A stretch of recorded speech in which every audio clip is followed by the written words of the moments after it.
Nah, hari ini kita akan belajar tentang cara menuliskan suku kata. Pada video sebelumnya, saya sudah pernah mereview cara menuliskan suku kata, tapi memang hanya singkat karena memang saya ingin menyiapkan satu video tersendiri untuk belajar cara menulis suku kata.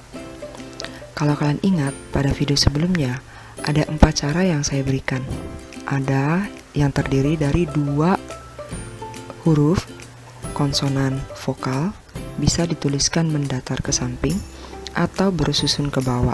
Ini untuk konsonan, ini untuk vokal. Jika terdiri dari konsonan vokal konsonan, maka penulisannya tipe yang ke samping tetap dipertahankan, konsonan akhirnya kita taruh di bagian bawah. Jadi ini sebagai konsonan, di sini kita isi vokal dan di sini kita isi konsonan. Kalau dia menggunakan vokal tidur atau mendatar, maka penulisannya seperti ini. Ini untuk konsonan, ini untuk vokal, dan ini untuk konsonan.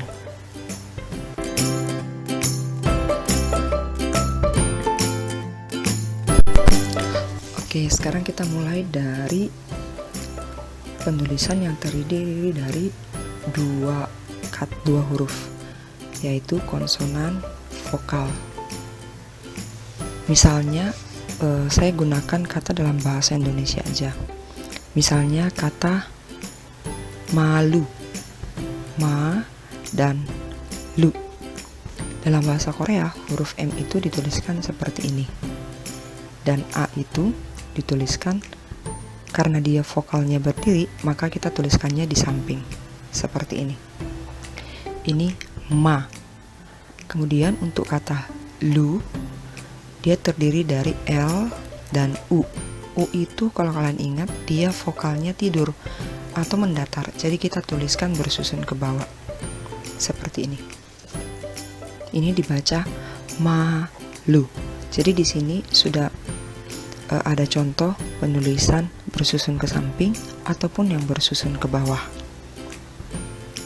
Nah, bagaimana kalau dia hanya terdiri dari vokal saja? Misalnya Ali. Nah, dalam bahasa Korea, kita tidak bisa menuliskan vokal seperti ini saja. Ini tidak bisa disebut sebagai satu suku kata. Kalau kita mau membuat ini menjadi satu suku kata, maka kita tambahkan ing di depannya. Kalau kalian ingat, salah satu konsonan itu adalah ing. Ing. Dia jika berada di depan, dia tidak berbunyi. Tapi kalau dia berada di konsonan akhir, dia berbunyi eng. Nah, untuk Ali, dia hanya terdiri dari vokal saja. Sementara aturan penulisan kita itu minimal terdiri dari konsonan dan vokal. Maka untuk kata Ali ini, A ini, kita tambahkan ing di depannya. Karena ing ini, kalau dia terletak di depan, dia tidak berbunyi. Maka ini dibaca A.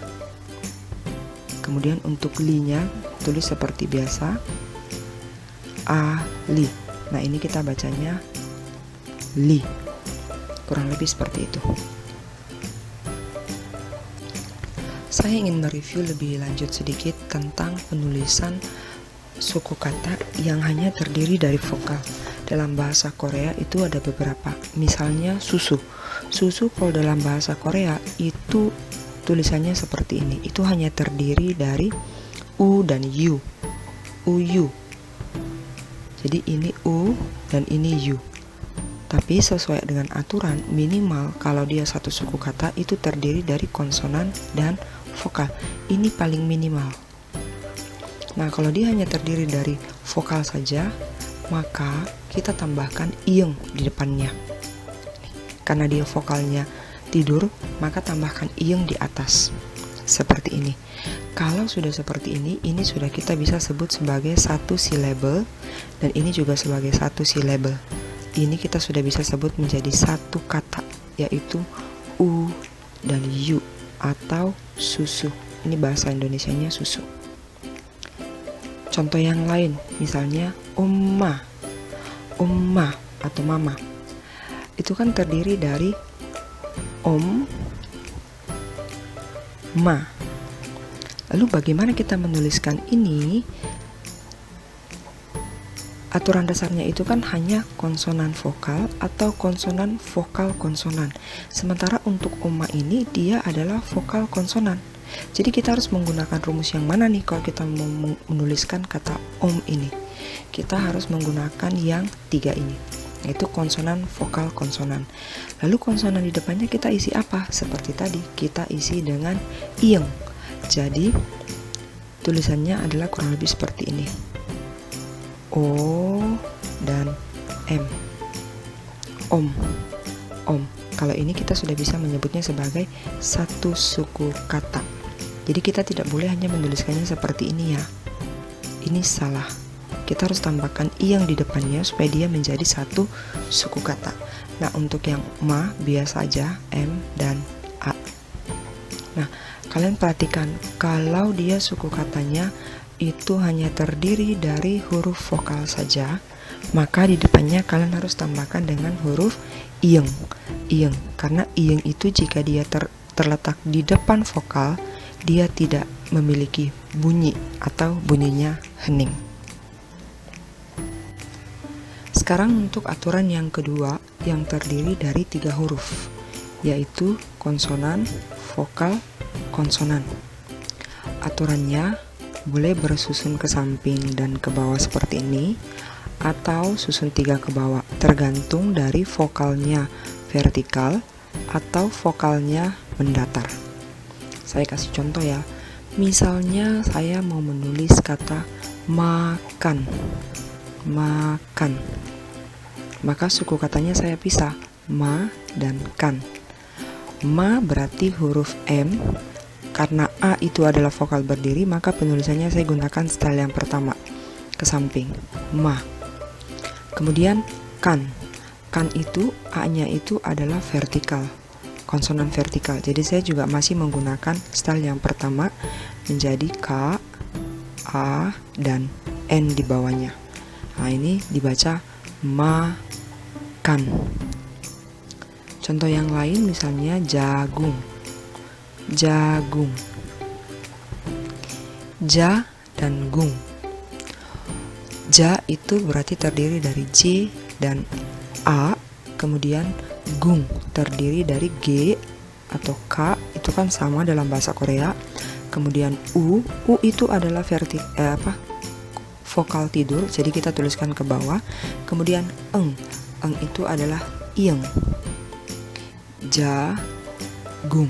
Nah, kalian ingat kan yang sebelumnya tadi saya sudah sempat ajar, huruf ieng itu jika dia terletak di depan, dia tidak berbunyi. Tapi kalau dia terletak di bagian ending konsonan seperti ini, dia bunyinya eng. Contoh tadi ayam, A, ini A.